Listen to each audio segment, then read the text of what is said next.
사랑하는 새나 친구들 반갑습니다. 여러분과 함께 월요일 말씀을 묵상할 최혁중 목사입니다. 오늘 하루 우리의 창조주이시자 우리의 참주인 되신 여호와 하나님만 섬기며 그 말씀에 순종하는 모든 새나 친구들이 되길 진심으로 축복합니다.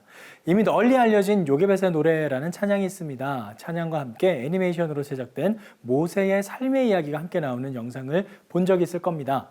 가사의 내용처럼 어린 아기 모세를 혼자 나일 강가에 떠나보내야 하는 엄마 요게벳의 심정을 담아 찬양으로 쓴 곡인데요. 그 가사 중에 이런 내용이 있습니다. 너의 삶의 참주인, 너의 참 부모이신 하나님 그 손에 너의 삶을 맡긴다.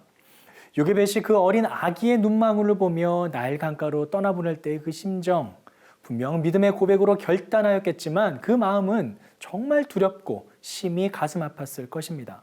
저 또한 부모인지라 그 마음이 더욱 절절하게 다가와 많이 울면서 찬양을 했던 기억이 있습니다. 우리 삶의 진짜 주인은 하나님이십니다. 하지만 그것이 우리의 진짜 삶으로까지 다가오기에는 많은 용기와 결단이 필요합니다. 오늘 본문에서도 예수님께서는 사람들의 시선을 의식해서 외식하는 사람들에 대해 이야기하시며 진정한 참 주인은 하나님이심을 가르쳐주고 계십니다. 함께 말씀을 살펴보겠습니다. 오늘의 주제는 주인 확인하기입니다. 오늘의 말씀은 마태복음 6장 16절에서 24절입니다. 너희는 금식할 때 위선자들처럼 침울한 표정을 짓지 말라. 그들은 자신들이 금식하는 것을 사람들에게 보이려고 침울한 표정을 짓는다. 내가 진실로 너희에게 말한다. 그런 사람들은 이미 자기 상을 다 받았다. 너는 금식할 때 머리에 기름을 바르고 얼굴을 씻어라. 그래서 네가 금식하는 것을 사람에게 보이지 말고 은밀하게 계셔서 보시는 네 아버지께만 보이도록 하여라. 그리하면 은밀하게 계셔서 보시는 네 아버지께서 네게 갚아주실 것이다. 너희는 자기를 위해 이 땅에 보물을 쌓아두지 말라. 땅에서는 좀 먹고 녹슬어 못 쓰게 되고 도둑이 들어와 훔쳐가기도 한다. 그러므로 너희를 위해 보물을 하늘에 쌓아두라. 하늘에서는 좀 먹거나 녹슬어 못 쓰게 되는 일도 없고 도둑이 들어 훔쳐가지도 못한다. 네 보물이 있는 곳에 내 마음도 있는 법이다. 눈은 몸의 등불이다. 눈이 좋으면 온몸이 밝을 것이다. 그러나 눈이 나쁘면 온몸이 어두울 것이다. 그러므로 네 속에 있는 빛이 어두우면 그 어둠이 얼마나 심하겠느냐. 아무도 두 주인을 섬기지 못한다. 한쪽을 미워하고 다른 한쪽을 사랑하거나 한쪽을 중히 여기고 다른 한쪽을 무시할 것이다. 너희가 하나님과 재물을 함께 섬길 수 없다. 당시 바리새인들과 서기관 율법학자들은 유대인 중에서도 나름 하나님의 말씀을 깊이 연구하며 하나님 일에 더 열심히 있는 종교 지도자들이었습니다. 하지만 그들은 이미 율법에 의한 자기들만의 전통과 관습에 매여서 본질적인 부분보다는 겉으로 드러나는 것에 더 관심이 많았죠. 그 중에 한 부분이 바로 금식에 대한 전통인데요. 16절 말씀입니다. 너희는 금식할 때 위선자들처럼 침울한 표정을 짓지 말라. 그들은 자신들이 금식하는 것을 사람들에게 보이려고 침울한 표정을 짓는다. 내가 진실로 너희에게 말한다. 그런 사람들은 이미 자기 상을 다 받았다. 금식을 경험해 본 친구들이 있나요? 정말 배가 고파서 기도가 절로 나오게 됩니다. 그런데 한 끼 금식이 아니라 두 끼, 세 끼 이상 금식하게 되면 참 놀랍게도 더욱 기도에 집중할 수 있게 되고 표정도 더욱 밝아지는 것을 경험하게 됩니다. 참 신기하죠? 그런데 하지만 여전히 배가 고픈 것은 사실입니다. 그런데 위선자들은 일부러 침울한 표정을 짓는다고 합니다. 왜 그럴까요? 나 지금 금식 기도하고 있어 라는 것을 사람들에게 보여주기 위함입니다. 나 지금 밥도 먹지 못하고 배를 곪아가면서 열심히 기도하고 있어 라는 것을 여러 사람들에게 보여주고 인정받고 칭찬받고 싶은 것이죠. 하지만 예수님께서는 이런 외식하는 금식을 하지 말라고 하십니다.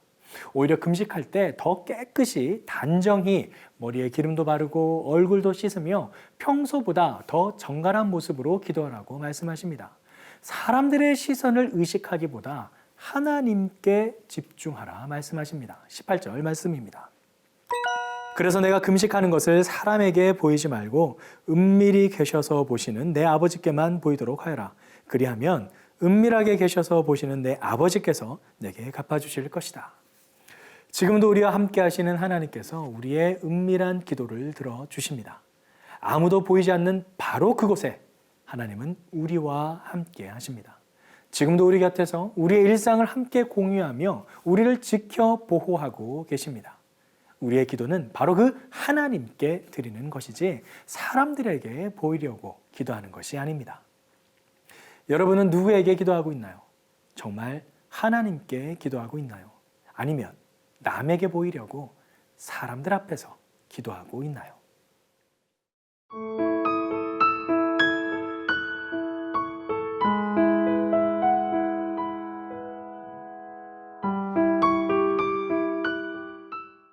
계속해서 예수님께서는 재물에 대한 교훈을 가르쳐 주십니다. 이 세상의 돈과 재물의 마음을 빼앗겨 살아가는 우리 모두에게 주시는 가르침입니다. 19절, 20절 말씀입니다. 너희는 자기를 위해 이 땅에 보물을 쌓아두지 말라. 땅에서는 좀 먹고 녹슬어 못 쓰게 되고 도둑이 들어와 훔쳐가기도 한다. 그러므로 너희를 위해 보물을 하늘에 쌓아두라. 하늘에서는 좀 먹거나 녹슬어 못 쓰게 되는 일도 없고 도둑이 들어 훔쳐가지도 못한다. 땅에 보물을 쌓아두지 말고 하늘에 보물을 쌓아두라 말씀하십니다. 하늘에 보물을 쌓는다는 것은 무슨 의미일까요? 바로 누가복음 12장 33절의 병행구절로 기록된 자신의 소유를 팔아서 타인에게 자선을 베푸는 것입니다. 즉 이웃에게 사랑을 실천하고 형제의 부족함을 돌보아주고 적극적으로 도와주는 선행들을 의미합니다. 물론 선행을 한다고 구원받는 것은 아닙니다. 구원은 믿음으로 이루어집니다. 하지만 그 믿음의 사람들은 선행을 통해 구원받은 자답게 이 땅에서 살아가야 하는 것이죠. 이것이 바로 행함이 없는 믿음은 죽은 것이라 강조한 야고보서의 말씀과도 이어지는 부분입니다. 이러한 믿음의 행함이 있는 사람들은 이 세상을 주인으로 섬기지 않고 하나님을 주인으로 섬기는 사람들입니다. 누구를 주인으로 섬기느냐가 그의 삶의 모습을 변화시킵니다. 사랑하는 새나 친구들, 여러분은 세상을 주인으로 섬기고 있나요? 아니면 하나님을 주인으로 섬기고 있나요? 진정 내 삶의 주인이 하나님이라면 우리는 이 땅의 돈과 재물을 따라가지 않고 하늘의 보물을 쌓는, 즉 하나님의 사랑을 이웃에 실천하는 삶을 살아가게 될 줄 믿습니다. 오늘 하루 주위 친구들과 이웃에게 하나님의 사랑을 실천하며 하늘의 복을 쌓아가는 저와 여러분의 삶이 되길 간절히 기도합니다. 함께 기도하겠습니다. 사랑의 아버지 하나님, 오늘 말씀을 통해 진정한 복을 어디에 쌓아야 하는지 다시 한번 깨닫게 해주심에 감사드립니다. 구원받은 자로서, 믿는 자로서 이 땅을 살아갈 때에 본이 되는 삶을 살아갈 수 있도록, 또한 하나님을 사랑하고 이웃을 사랑하는 실천의 삶을 살아갈 수 있도록 우리의 삶을 인도하여 주시옵소서. 그러할 때 하늘에 쌓여지는 그 상급을 통해 우리의 삶이 더욱 주님께 향하여 나아갈 수 있도록 주님 인도하여 주시옵소서. 그렇게 하실 주님께 우리의 삶을 올려드리며 예수 그리스도의 이름으로 기도드립니다. 아멘.